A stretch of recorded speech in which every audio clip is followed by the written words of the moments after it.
नमस्कार, मैं हूं डॉक्टर अजय भांबी और आज हम बात करने जा रहे हैं दूसरे नक्षत्र यानी भरणी नक्षत्र की। तो भरणी नक्षत्र का जो कॉन्स्टिट्यूएंट है वो क्या है, इसके घटक क्या है, इसकी बात करते हैं। भरणी नक्षत्र जैसा कि आप जानते हैं आकाश का दूसरा नक्षत्र है और इसका विस्तार मेष राशि में 13.20 से लेकर 26.24 डिग्री तक होता है। अश्विनी और भरणी दोनों ही नक्षत्रों का निवास मेष राशि में होता है, जिसका स्वामी मंगल ग्रह है। भरणी नक्षत्र का स्वामी शुक्र है। मंगल पुरुष ऊर्जा का प्रतिनिधित्व करता है और शुक्र स्त्री या नारी ऊर्जा का। पुरुष और स्त्री के इसी ऊर्जा के आदान प्रदान के कारण सृजन अपने अस्तित्व में आया। भरणी नक्षत्र का मूल गुण या विशेषता रजस है और रजस गुण की अधिकता और इसकी गतिविधियां प्रारंभिक यानी प्राइमरी और माध्यमिक लेवल पर देखने को मिलती हैं, लेकिन जो इसका तीसरा स्तर है वहाँ पर ये तमस से पूरी तरह से ओतप्रोत है, तो उन गुणों से शासित होता है। इस नक्षत्र का जो मूल प्रेरणा स्रोत है या मोटिवेशनल फोर्स है वो अर्थ है, धन, उसके द्वारा ये संचालित होता है। इस नक्षत्र के 3 गहरे अर्थ हैं या उनके सिंबल्स हैं, उनसे हम अर्थ निकालते हैं। पहला सिंबल या प्रतीक स्त्री का प्रजनन शक्ति का द्योतक है और दूसरा प्रतीक है शक्ति तत्व। बड़े डिफरेंट किस्म के इसके प्रतीक हैं। तो दूसरा इसका है शक्ति तत्व, एनर्जी इसमें पाई जाती है। तीसरा इसका सिंबल या प्रतीक है संबल, यानी इसका सिंबल जो है यम यानी मृत्यु का देवता। भरणी नक्षत्र जो आकाश में है 3 धुंधले सितारों से बना हुआ नक्षत्र है। अगर आप देखेंगे तो आपको देखने को मिलेगा। नक्षत्र का आकार और नक्षत्र इसका आकार कैसा होता है उसकी बात कर लेते हैं। भरणी नक्षत्र का अर्थ होता है जो भरण पोषण करे। नारी की जो प्रजनन शक्ति है उसका प्रतीक योनि है, उसका एक नाम भग भी है। वैदिक दर्शन के अनुसार योनि या भग को कर्म कांड में विशेष महत्व दिया जाता था। इसके बड़े गहरे मतलब है, धीरे धीरे आपको समझ में आएगा। सामान्यतः योनि को ऐन्द्रिक या भौतिक सुख से जोड़ा जाता है, लेकिन इसका गहरा अर्थ आकाशीय सिद्धांतों पर कार्य करता है, जहाँ पर वह आत्माओं को इस लोक से परलोक की यात्रा में सहायक होता है। बड़ा गहरा मतलब है। भग शुभता का प्रतीक है और एक कनेक्टिव फोर्स की तरह दैविक शक्ति को दुनिया में प्रकट करने के लिए पोषण प्रदान करता है। वैदिक दर्शन के अनुसार व्यक्त या प्रकट रूप में 2 प्राथमिक शक्तियां हैं। पहली शिव तत्व है और दूसरी शक्ति तत्व है। ये ब्रह्मांड के सक्रिय और निष्क्रिय सिद्धांत हैं। अश्विनी शिव तत्व से जाना जाता है और भरणी शक्ति तत्व का प्रतिनिधित्व करता है। अश्विनी नक्षत्र का संबंध केतु से है और भरणी का संबंध शुक्र से है। ये नक्षत्र विकास की प्रक्रिया को जन्म देने में अपनी महत्वपूर्ण भूमिका भी निभाते हैं।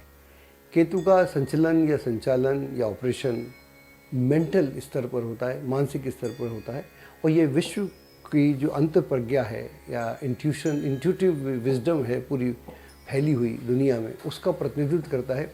यही कारण है कि अश्विनी नक्षत्र की बारीकियों को समझने के लिए केवल मानसिक स्तर पर ही जान पाता है। उसका जो मेंटल स्तर है वहाँ तो दुनिया को समझ पाता है, लेकिन भौतिक स्तर पर समझने के लिए उसको शुक्र यानी भरणी की सहायता लेनी पड़ती है। तो दोनों का मेल है और यहाँ पर कुछ भी औपचारिक नहीं रह जाता और बिना इंटरपर्सनल हुए या बिना मेल जोल के कुछ भी संभव नहीं है। तो ये पहला इसका प्रतीक है।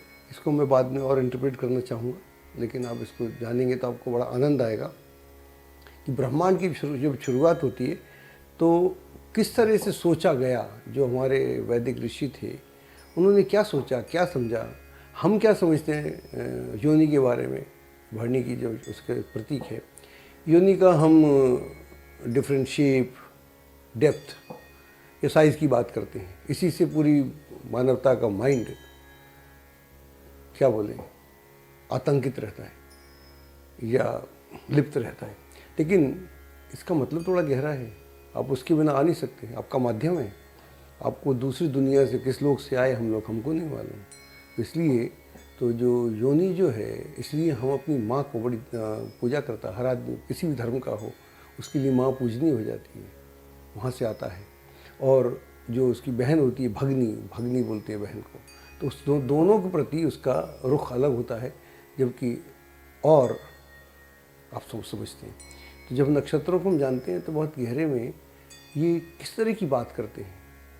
एक तो लिप्त होने की बात करते हैं और फिर निर्लिप्त की बात करते हैं। ये नक्षत्रों का पूरा विन्यास है जिसकी हम आजकल बात करते हैं। और इसका जो दूसरा प्रतीक है वो है मृत्यु का देवता यम, इसका मुख्य देवता है। और यम का जो प्राथमिक कार्य है ये बड़ा इंटरेस्टिंग है। प्राथमिक कार्य क्या है, जब आदमी शरीर छोड़ता है तो उसके बाद ये आत्माओं को सहयोग प्रदान करता है ताकि वह अपनी नई यात्रा का शुभारंभ कर सके। यम का नाम आते ही वैसे तो हम जनमानस में बड़ा भय व्याप्त हो जाता है, और लेकिन यह वातावरण को स्वच्छ रखने में और आत्माओं जो आत्माएं हैं इधर उधर ना भटकें अपनी शरण में लेता है, और फिर समय आने पर उन्हें मुक्त भी कर देता है। वास्तव में यम जो है मानव जाति के प्रथम पूर्वजों में से एक है। तो इस यम की भी पूजा की जाती थी हमारे यहाँ, ऐसा भी है। अब तो डर के पूजा करते हैं, लेकिन एक दूसरी अंडरस्टैंडिंग थी, डीपर अंडरस्टैंडिंग थी। यम का जो दूसरा प्रयोग है, व्यापक प्रयोग है, वो है योगिक क्रियाओं में किया जाता है। यम नियम की जब हम बात करते हैं तो वहाँ पर अपनी शक्ति को आप कैसे प्रक्रिया के द्वारा, प्रोसेस के द्वारा आप शुद्ध कर सकते हैं। और जो आपकी एनर्जी है, इसके जो यम के नियम है वो अहिंसा है, नॉन वायलेंस, सत्य है, ट्रूथ है, अस्तेय है यानी चोरी ना करना, नॉन स्टीलिंग, शौच यानी शुद्ध जीवन जीना, और ब्रह्मचर्य का पालन करना। जब कोई साधक इन यम नियमों का पालन करता है तो वह शुद्ध आत्मा के साथ अगले जन्म की तैयारी अपने हिसाब से करता है।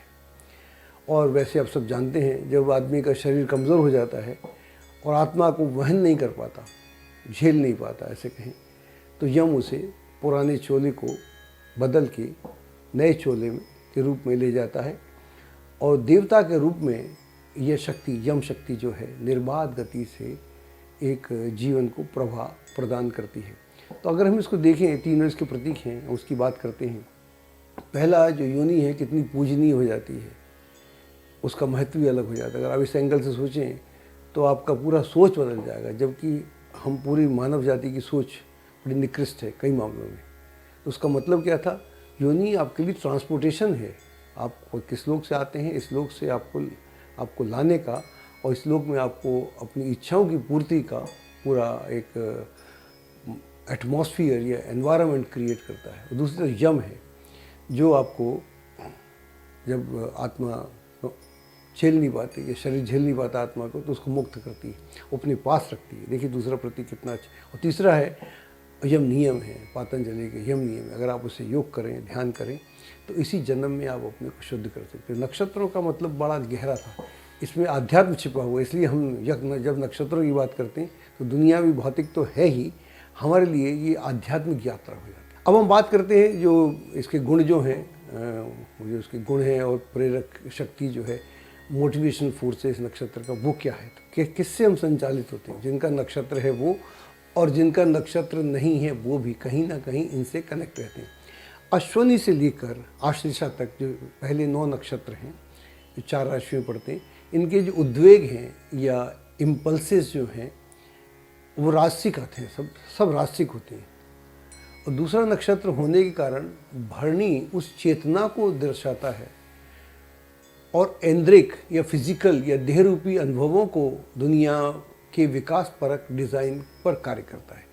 प्रत्येक नक्षत्र का एक अपना टेम्परामेंट होता है या उसका स्वभाव स्त्री होता है।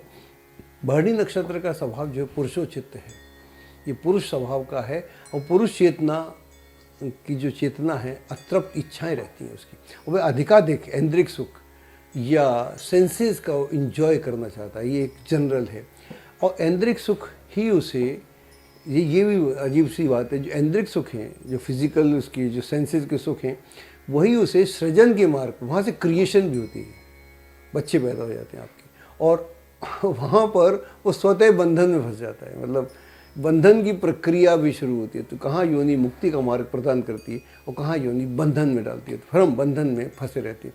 तो दोनों एंगल हैं। हम दुनिया के सभी लोग, हम और आप, इस बंधन में फंसे हुए हैं, लेकिन अगर हम उस पर विचार करें, ध्यान करें, मेडिटेशन करें, तो मुक्ति का मार्ग है। तो हर नक्षत्र हर व्यक्ति के लिए एक अलग सी चेतना या कॉन्शियसनेस को की तरफ प्रेरित करता है। आगे बात करते हैं। प्राचीन काल में ऋषियों के अनुसार भरणी जो है उसकी जो उसको शूद्र योनि का माना जाता था, शूद्र माना जाता था। और शूद्र संस्कृति बड़ी प्राचीन संस्कृति है। हमारे शूद्र के अर्थ बिल्कुल इंटेलेक्चुअल हैं, बौद्धिक हैं या वैदिक हैं, हमारे उस तरह के नहीं है जो जिस तरह के लोग समझते हैं। तो इसको, ये शूद्र जो संस्कृति बड़ी प्राचीन है, उसका काम जो था और समुदायों को उनकी सेवा करना था। इस अर्थ में योनि का काम, देखिए आप, योनि का काम कितना बदल जाता है। प्रजनन की प्रक्रिया के माध्यम से मनुष्य जाति की सेवा करना है, चाहे किसी भी जाति का हो, ऐसा नहीं कि खास जाति का, लेकिन उसको शूद्र से, यानी जो सेवारत है, जो आपकी सेवा कर रहा है, हमने इसके सेंसुअस मतलब निकाल दिए। हमारे सारे मतलब सेंसुअस हैं, सारे सेक्स ओरिएंटेड हैं, लेकिन इसके मतलब बड़े गहरे थे। तो भरणी नक्षत्र की जो प्रजाति जो है, उसका प्रजाति गज है। गज यानी हाथी। अगर हम हाथी को देखें, और हाथी का उपयोग किस तरह से होता है, माल ढोने में या व्यक्ति को आवाजाही में होता है, एक स्थान से दूसरे स्थान में जाने के लिए।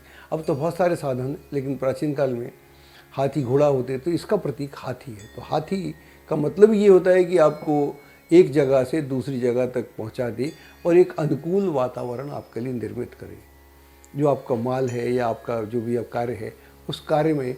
तो योनि का कार्य भी कि आपको इस दुनिया में लाए, आप दुनिया को जानें, एक अनुभव करें और फिर आगे की तरफ बढ़ें। उसी तरह से इसके प्रतीक भी नक्षत्रों के ऐसे चलते हैं। और तो अच्छा, यहाँ पर जो ईगो है, क्योंकि जब हम रजस की बात करते हैं, और रजस हमारे पहले 4 राशियों में जितने 9 नक्षत्र हैं, उनके गुण जो हैं, रजस यानी एक्टिविटी। तो रजस का मतलब हुआ ईगो, हमारा अहम। हम इस दुनिया में प्रत्येक व्यक्ति कुछ ना कुछ सिद्ध करना चाहता है। वो क्या चाहता है कि मैं क्या हूँ, मैं क्यों हूँ, अगर मैं हूँ तो मुझे अपने को सिद्ध करना है। ये जो 4 राशियाँ हैं, वो आपको सिद्ध करने का मौका देती हैं।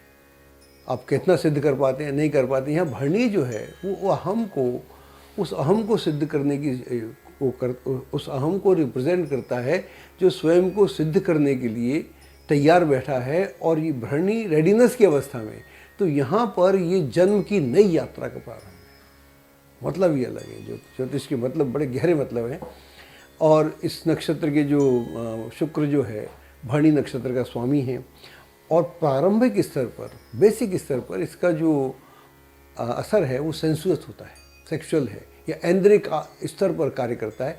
लेकिन उसका जो वास्तविक उद्देश्य तो नई आत्मा को भौतिक सुखों को भोगने के बाद मुक्ति की यात्रा पर भेजना होता है। इसलिए जो राजसिक तत्व हैं या एट्रीब्यूट्स हैं, इस स्तर पर आकर अपने पूरे पराक्रम के साथ अपने अस्तित्व में आते हैं और राजसिक गतिविधियाँ यहाँ पर निर्बाध गति से ज्वलंत रूप में प्रकट होने लगती हैं। भरणी नक्षत्र का स्वामी शुक्र है, मेष राशि है इसकी, जो मंगल द्वारा शासित है।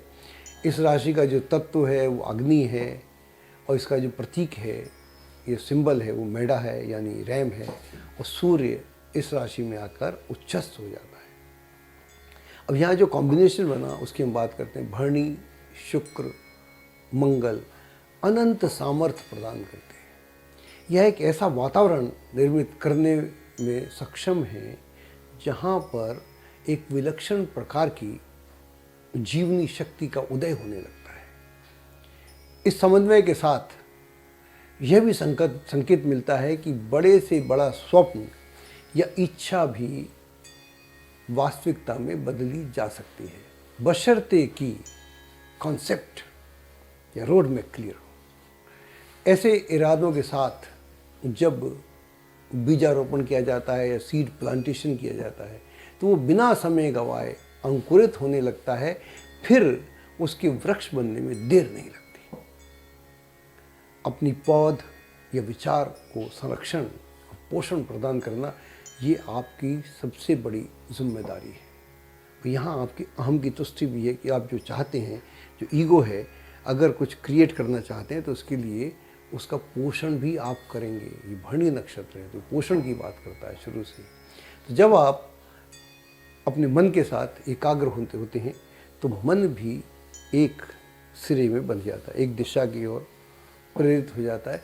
पूरे एकाग्र होकर आप उस दिशा में लग जाते हैं, फिर कुछ भी मेहनत करने जैसा नहीं लगता, फिर ऑटोमेटिक होता है। एक बार इतनी अंडरस्टैंडिंग हो गई तो फिर ऐसा ही लगता है कि हम कुछ मेहनत कर रहे हैं, मेहनत करके कुछ नहीं मिलता, फिर स्वतः मेहनत होने लगती है। जब भी आप एकाग्र हो जाएंगे, एक चित्त हो जाएंगे, तो फिर वो जो लंबी यात्रा है वो भी असंभव नहीं लगती और आप उसके लिए स्वतः तैयार हो जाते हैं और आपके जो भी स्वप्न हैं वो चरितार्थ होने लगते हैं। और यहाँ पर एक मिस्टिसिज्म या रहस्यवाद जो है वो भी आपके लिए काम करता है और आपको सहयोग प्रदान करता है। मिस्टिसिज्म, इस दुनिया में मिस्ट्री भी है। हर काम होता है तो आप कहते हैं कि इसमें तो इतना मैंने किया था, इससे ज़्यादा जो हुआ वो मिस्ट्री थी। और जब कोई काम असफल हो जाता है तब भी आप कहते हैं कि इतना तो मैंने किया था, ये पता नहीं क्या हुआ। लेकिन जब आपकी चेतना एकाग्र होकर एक दिशा में काम करती है तो इस दुनिया का जो रहस्यवाद है, जो मिस्टिसिज्म है, वो आपके साथ चलता है, बल्कि आपका मार्ग भी सशक्त करता है। ये भी इस नक्षत्र से कनेक्ट होता है। और फिर सफलता जो है आपका अनुसरण करती है, फॉलो करती है आप, और उसकी अधिकार क्षमता, फिर आपकी अधिकार क्षमता जो है, नेतृत्व की गुण, वो शक्ति आपको स्वतः ही अजेय बना देती है। तो यह है इस नक्षत्र के गुणों में आता है, आपके जो प्लस पॉइंट आता है। और इसके अलावा आप उदार हैं, दयालु हैं, इस चक्कर में लोग आपका लाभ उठा लेते हैं। लेकिन यह इतना आसान भी नहीं है कि आपका लाभ उठा लें, क्योंकि आप हो तो शातिर, तो आप जल्दी समझ भी जाते हो कि भाई ये चाहते क्या हैं हमसे, वो क्या चल रहा है इनके मन में। तो यूँ तो आप अपने परिवार का पूरा ख्याल रखते हैं, लेकिन आप अपना प्रेम का प्रदर्शन या दिखा नहीं पाते। इससे कभी कभी लोग आपको गलत समझ लेते हैं और आपका जो आरोग्य, हाइजीन के प्रति जो आपका चेतना है बड़ी जागृत है, और आप घर को या एनवायरनमेंट को जहाँ आप होते हैं साफ़ सुथरा रखते हैं, और प्राचीन और दुर्लभ जो कलाकृतियाँ हैं उनसे अपने माहौल या घर सजाने में आपकी रुचि है और आप चाहते हैं, और आप किसी के दुख को देखकर बहुत जल्दी द्रवित हो जाते हैं। लोग आपकी इसी भलमनसाहत का, जो ईमानदारी का लाभ उठा लेते हैं इससे। लेकिन आप ज़्यादा विचलित नहीं होते, क्योंकि आपको लगता है कि अगर मेरे कुछ करने से किसी का कष्ट दूर हो रहा है तो अच्छा ही है, इसने लाभ ले लिया, हम लाभ दे सकते थे और ले लिया इसने। तो वहाँ पर भी एक संतुष्टि वाला भाव है, और यह फार्मूला आप हर जगह लगा लेते हैं, उससे भी आपका जीवन बढ़िया से चलता है। तो ये आपकी मैं प्लस बता रहा था, लेकिन ऐसा हो नहीं सकता कि कमज़ोरियाँ ना हों। कमज़ोरियाँ सब में होती हैं, तो आप भी कुछ कमज़ोरियों की बात कर लें, उन पर ध्यान दें।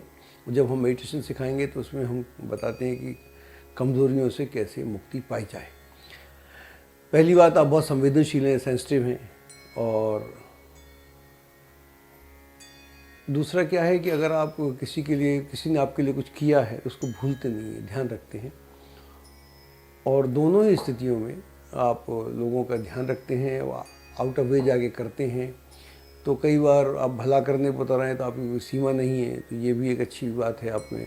लेकिन इसकी विपरीत ऐसा भी आप, अगर आप उखड़ जाएं, किसी को बर्बादी करने में तुल जाएं, तो फिर आप बड़े खतरनाक हो जाती हैं। तो यह जो है, इसमें आपको समझना पड़ेगा। आपके जो विचार हैं वो कई बार आप अधीर हो जाते हैं, तो अपना धीरज खो बैठते हैं, परेशान हो जाते हैं। इन बातों पर आपको ध्यान रखने की आवश्यकता है। और इन विचारों को अगर आप अपने से दूर रखें और इन कमज़ोरियों पर आप ध्यान दें, तो फिर आप में चूँकि प्लस बहुत हैं तो आपको कुछ ज़्यादा दिक्कत नहीं आने वाली। आजकल हम, जैसा आप जानते हैं, नक्षत्रों की बात कर रहे हैं, और अभी तो हम बता रहे हैं कि आपके नक्षत्र की क्या गुण हैं और क्या उसकी आध्यात्मिक वैल्यू है। क्या उसका आध्यात्मिक इम्पोर्टेंस है और कैसे हमारे अंदर जो प्लस हैं उसको हम और आगे बढ़ाएं और जो हमारे अंदर नेगेटिविटी है उसको हम दूर करें। तो बहुत जल्द हम नक्षत्र मेडिटेशन का जो है पूरा कोर्सेज शुरू करेंगे और जब हमको आपके मान लीजिए भरणी नक्षत्र की हम बात कर रहे हैं, अगर हमको इसके 50, 100, 500, 1000 व्यक्ति मिल जाते हैं और जिस दिन आकाश में वो नक्षत्र होगा उस दिन हम उन सब का ऑनलाइन या कोई फिजिकल भी, जैसे कोरोना से मुक्ति मिलेगी तो उस दिन उनको आकाश से जोड़कर मेडिटेशन कराएंगे। तो ये हमारे नक्षत्र मेडिटेशन की टेक्निक है और इसमें जो प्लस हैं उसको हम बढ़ाते हैं, जो नेगेटिविटी है उससे हम आप खुद ही मुक्ति पाते हैं। हम तो टेक्निक बताते हैं और ये गाइडेड मेडिटेशन हम बहुत जल्दी प्रारंभ करने वाले हैं और जिनको नक्षत्र मालूम है उनके लिए बहुत अच्छा है, नहीं मालूम तो आप हमारी वेबसाइट से अपने डिटेल्स देके इसकी जानकारी प्राप्त कर सकते हैं। धन्यवाद। एस्ट्रोलॉजी की सटीक जानकारी के लिए विश्वविख्यात एस्ट्रोलॉजर अजय भांबी के YouTube चैनल ABC चैनल को सब्सक्राइब, लाइक और शेयर करें। लेटेस्ट अपडेट के लिए बेल के बटन पर जरूर क्लिक करें।